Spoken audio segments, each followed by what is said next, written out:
তাহলে ওদের তোমরা মানে মেয়ের বাড়ির সাথে ছেলের বাড়ির সাথে রিলেশনটা আগের থেকে চেনা জানার মধ্যে হয়েছে। মেয়ের জেঠির বোন মানে নগাঁওতে বিয়ে হয়েছে, মানে প্রিয়ঙ্কার বাপের বাড়ির পাশে থাকে, মানে ঘটক হিসাবে হয় না, এভাবে বিয়ে হয়েছে। তাহলে চলো বন্ধুরা, নিয়ে আসলাম আজকে নতুন একটা ভিডিও। হ্যাঁ বন্ধুরা, আজকে নিয়ে আসলাম একদমই নতুন ভিডিও, যে ভিডিও আমি কোনো দিন করিনি। কিন্তু ভিডিওটা সত্যি বলতে আমি না আগের থেকে দেখিনি, এখন কিন্তু এই ভিডিওটা একদম ট্রেন্ডে চলছে, সেই জন্য ভাবলাম যা। আর অ্যাকচুয়ালি কি বলো তো, আর দেখে না ভিডিওটা ভীষণ খারাপ লেগেছে, ভীষণ দুঃখ লেগেছে। কারণ কোনো দিন যদি ছেলেরা বিয়ে করতে যায় আর মেয়ে যদি এইভাবে ছেলেকে দোষারোপ করে, মিথ্যা দোষারোপ, যেটাকে বলে মিথ্যা দোষারোপ করে এইভাবে বিয়ের মানে নতুন বিয়ে করে সংসারটা করতেও পারে না, 2 দিনের মধ্যে মেয়েটা যদি এইভাবে ছেলে একটাকে দোষারোপ করে মানে শ্বশুরবাড়ি থেকে চলে যায় মিথ্যা আরোপ দিয়ে, তো সেই ভিডিওটা না দেখে ভীষণ খারাপ লেগেছে। তো আমি যেখানে থাকি, আমি তোমাদেরকে আগেও বলেছিলাম আমি আসামে থাকি, তো সেই ফ্যাক্টও আসামি হয়েছে, সেই বিয়ের কথা বলেছি, সেই ফ্যামিলির কথা বলতে আসছি, তারাও আসামে থাকে। আমাদের এখান থেকে ওদের বাড়ি খুব বেশি 3 কি 4 ঘন্টার ডিফারেন্সের মধ্যে। তো আমরা থাকি আসামে। আর আমি আজকে নিয়ে আসছি নতুন একটা ভিডিও, যে ভিডিওটার মানে ব্লগ, যে ব্লগটার নাম রবি প্রিয়ঙ্কার বাড়ি মানে নগাঁও, আসাম নগাঁওতে। তো আমি সেই জন্য বলেছি যে আমাদের আশেপাশেরই, মানে খুব বেশি আমাদের থেকে 3 ঘন্টা জার্নি প্রিয়ঙ্কার বাড়ি। আমি ওকে এভাবে পার্সোনালি চিনি না, কিন্তু আমি ভিডিও দেখে ওকে আমি মানে ভিডিওতে চিনি। তো চলো আমি একদম শর্টে তোমাদেরকে যতটুকু পারি আজকে বুঝিয়ে দেই, তারপর আমি নেক্সট ভিডিও আবার নিয়ে আসব। তাহলে আমি তোমাদেরকে বললাম যে আসামের ভিডিও নিয়ে আবার চলে আসছি।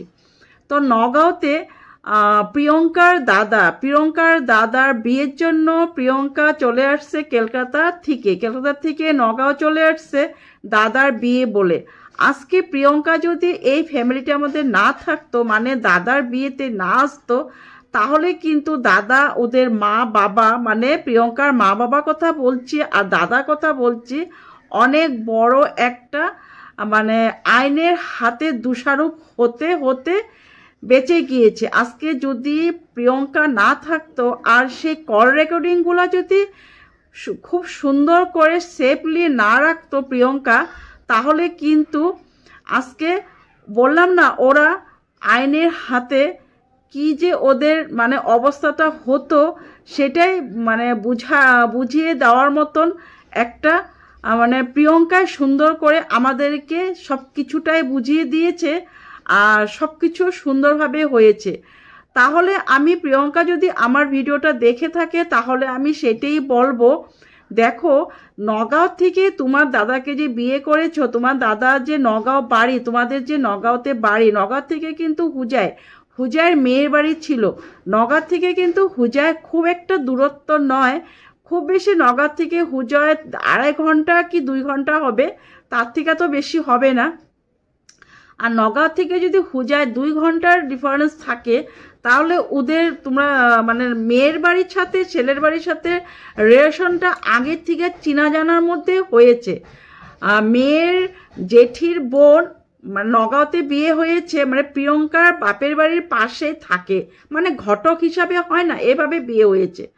তাহলে যদি নিজের মানুষে যদি না বলতে পারে মেয়েটার চরিত্র কিরকম, মেয়েটার পাস্টের বিষয়ে কিছু যদি না বলতে পারে, কিন্তু আমরা সবসময় কিন্তু সেটাই চাই যে মেয়ের ব্যাকগ্রাউন্ডটা জানতে চায় বা মেয়ের ফ্যামিলি কিরকম সেটা জানতে চায়, যেহেতু অ্যারেঞ্জ ম্যারেজ ছিল।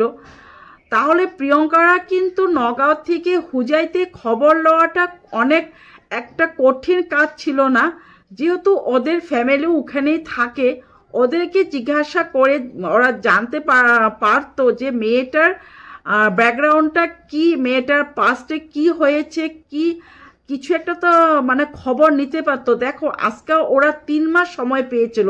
প্রিয়ঙ্কা যেহেতু বলে দিয়েছে 3 মাস ধরে জোরদার মার্কেট করা থেকে আরম্ভ করে বিয়ের যা মানে নিয়ম কারণ যা কেনাকাটা সব করেছিল।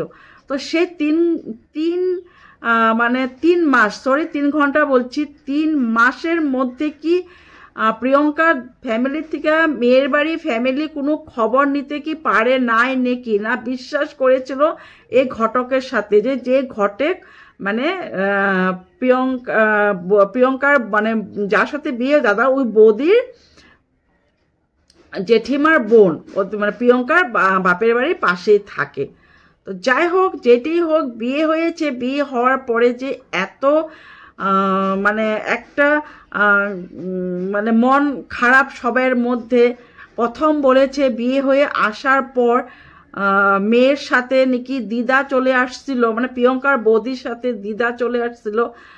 দিদাকে নাকি মেয়ে বলতো যে আমার সাথে শুয়ে থাকো, মানে প্রিয়ঙ্কার দাদাকে শুতে দেওয়া হতো না সেই বিছনাতে। সেই নিয়ে প্রথম থেকে ওদের মানে মানবিকতা যেটা বলে মানে মানে মনের মিল যেটা ছিল সেটা ছিল না। তো সেই জায়গাতে আমি বলছি প্রথম থেকেই যদি দিদা একটা বয়স্কর মেয়ে লোক হয়ে দিদায় যদি নিজের নাতিনকে তখন যখন বলেছিল যে তুমি আমার সাথে শুয়ে থাকো, তখন যদি দিদা বলতো যে এই কথা কি বলিস, আমি তোর সাথে শুতে আসিনি, আমি তোর সাথে এমনি নিয়ম জাস্ট আসতে লাগে সেজন্য আসছি, হ্যাঁ তোর সাথে তোর জামাই ঘুমাবে, আমি এখন যাই অন্য রুমে ঘুমাবো। তো সেই জায়গাতে আমি একদম ফার্স্ট আমি দোষারোপ দিচ্ছি এই মেয়ের দিদাকে।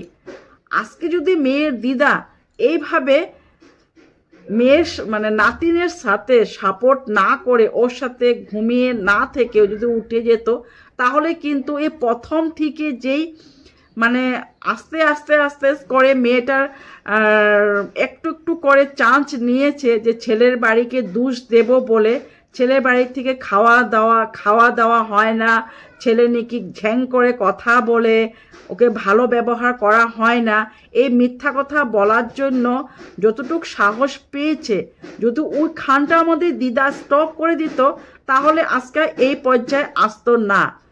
তো আমি নেক্সট আরেকটা ভিডিও নিয়ে আসব যে ছেলে আর মেয়ের বাপের মানে প্রিয়ঙ্কার বৌদির বাড়ি আর ছেলের বাড়ির মধ্যে কি কথাবার্তা হয়েছে সেই ভিডিও নিয়ে আবার তোমাদের পাশে চলে আসব। তাহলে চলো আমি আবারও বলে দিচ্ছি নতুন একটা ভিডিও প্রিয়ঙ্কা রবি তোমরা সবাই পেয়েছো সেই ভিডিও নিয়ে বলছি। আবার নেক্সট ভিডিও আবারও অতি শীঘ্রই নিয়ে আসবো। তো চলো আজকের মতো এখানে।